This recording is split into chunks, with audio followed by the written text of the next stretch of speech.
नागपूर कराराप्रमाणे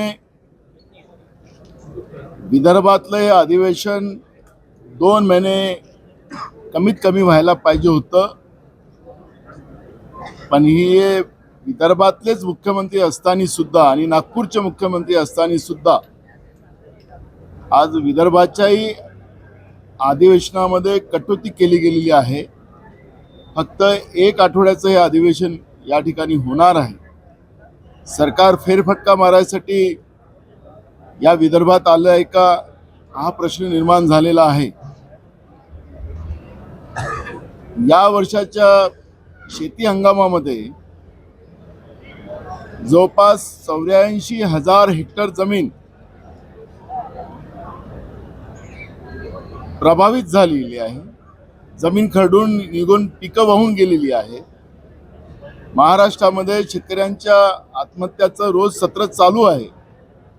रोज लाडक्या बहिणीच्या कपाळाचं कुंकू पुसल्या जाते आहे, पण हे सरकार मौज मस्तीमध्ये वागतंय का, असा एक प्रश्न या निमित्ताने निर्माण झालेला आहे।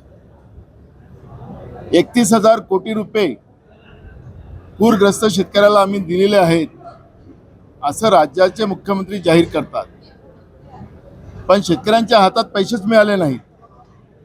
कोणत्या बँकेमध्ये पैसे टाकलेत, कोणत्या शेतकऱ्याला दिलेत, की यांचे मूडवर काही उद्योगपती ते त्यांच्यासाठी शेतकरी झालेत का, ओरिजिनल शेतकरी बाजूला राहिलेत का, हे प्रश्न या निमित्ताने निर्माण झालेले आहेत।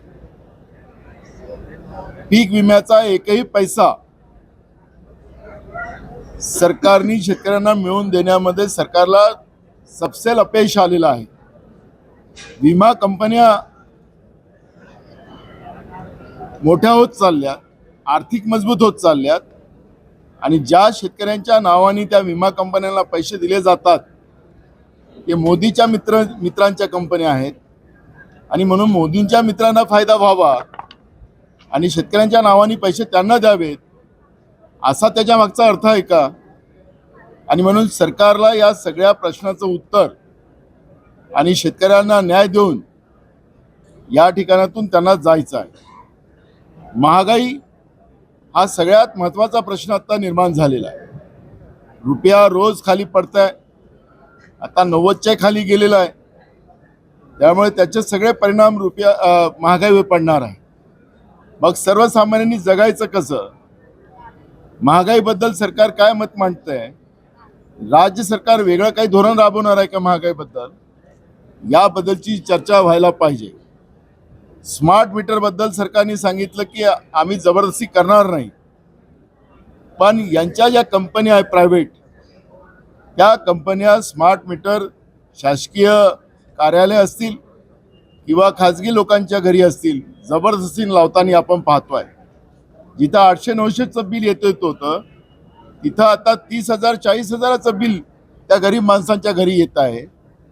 आणि अशा परिस्थितीमध्ये महागाई एकीकडे आणि वीज कंपन्यांची लूट वेगळी, अशा पद्धतीनं लोकांची लूट करणारे हे सरकार या महाराष्ट्रामध्ये महायुतीच्या रूपानं आपण पाहतोय।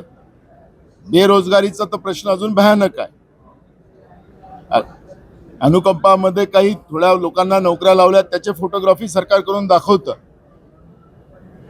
आरक्षणाचं 3 तरार वाजलेले आहेत। निवडणूक आयोगाने केलेली ज्या पद्धतीनं दिवसाढवळ्या लोकशाहीचा खून, त्याचं मुख्यमंत्र्यांनी मान्य केलं की अशी मी या पद्धतीचं निवडणूक आयोगाचं कार्य कधीच पाहिलं नाही। आम्ही आता अध्यक्षाला नोटीस दिलेलं आहे की उद्या याच्यावरची चर्चा घडवली पाहिजे आर्टिकल 243K प्रमाणे। त्यामुळे मुख्यमंत्री उद्या तो माननीय अध्यक्ष म्हणालेत की मी उद्या बोलायला संधी देतो आहे। हे सांगायचं तात्पर्य असं की महाराष्ट्रामध्ये आता हे कायद्याचं आणि लोकशाहीचं राज्य राहिलं नाही, अशा पद्धतीची परिस्थिती आहे। महाराष्ट्रामध्ये एका डॉक्टर मुलीचा डॉक्टर मुंडे फलटणमध्ये झालेला खून, म्हणजे डॉक्टर महिला सुद्धा आता सुरक्षित नाही, मुली सुरक्षित नाही। सर्वसामान्य मुलींची महिलांची काय स्थिती असेल, या सगळ्या परिस्थिती आज महाराष्ट्रामध्ये कायदा सुव्यवस्थेने निर्माण झालेल्या आहेत। गोव्यामध्ये जी घटना घडली, त्या पबमध्ये स्फोट झाला आणि त्याच्यात असंख्य निर्दोष लोकांचा मृत्यू झाला. महाराष्ट्रामध्ये आता मोठ्या प्रमाणात पबला मान्यता दिली गेलेली आहे. टेरिसवरच्या पबला मान्यता दिलेली आहे. पूर्ण महाराष्ट्रामध्ये पैसे कमवण्यासाठी, सरकारच्या तिजोरीत पैसे आले पाहिजे यासाठी मोठ्या प्रमाणात ड्रग्स आणि या पबला मान्यता दिलेली आहे. मग गोव्यात घटना घडली, ही घटना महाराष्ट्रात घडणार नाही का, हाही प्रश्न या ठिकाणी निर्माण झालेला आणि सरकार याच्यावरचं उत्तर नेमकं काय देणार याच्याकडे आमचं सगळ्यांचं लक्ष राहणार आहे. त्यामुळे हे सगळे विषय मोठे आहेत आणि म्हणून एक आठवड्याचं अधिवेशन हे अपुरं पडणार आहे.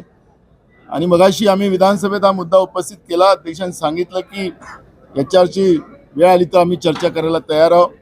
आमचा आग्रह राहील की हे अधिवेशन कमीत कमी 3 आठवड्याचं तरी या ठिकाणी नागपूरमध्ये व्हावं अशी आमची अपेक्षा आहे.